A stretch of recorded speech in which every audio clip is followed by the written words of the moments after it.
সাত সকালে মুরগির খাঁচা থেকে উদ্ধার প্রায় 10 ফুট লম্বা অজগর। অজগর ঘিরে চাঞ্চল্য রাজগঞ্জের আমবাড়ি ফালাকাটা গোকুল ভিটা গ্রামে।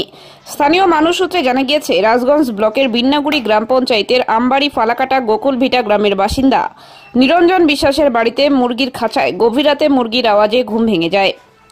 মুরগির খাঁচাতে আলো জ্বালাতে দেখতে পায় বিশাল আকারের একটি অজগর।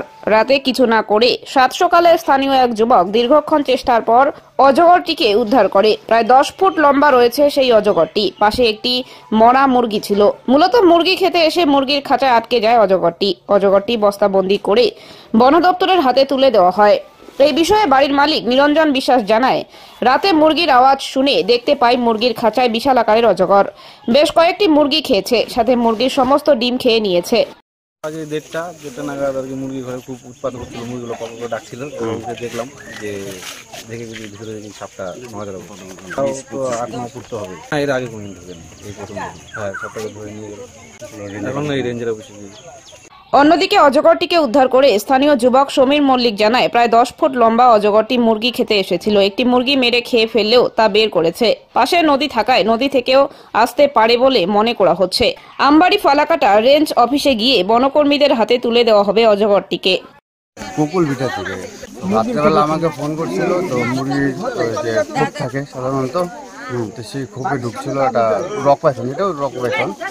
তো ভাবলাম, আমি বললাম যে বন দপ্তরে যোগাযোগ করতে, ওরা পরে রাত্রেবেলা যোগাযোগ করছে কিনা সেটা আমি জানি না। তো সকালবেলা আমাকে পরে আবার বললো যে না, সাপটা আছে, ফার্মেই আছে।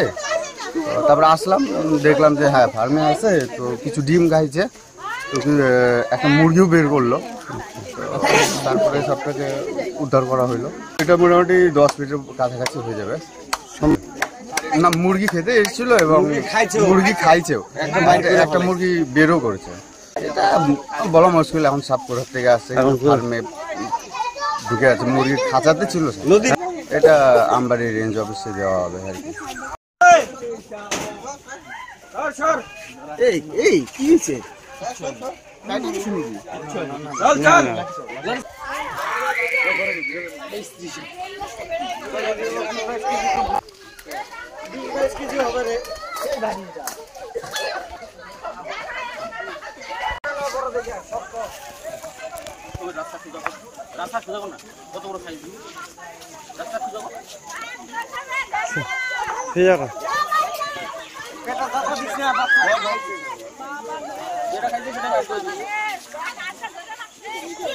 চলো হয়েছে,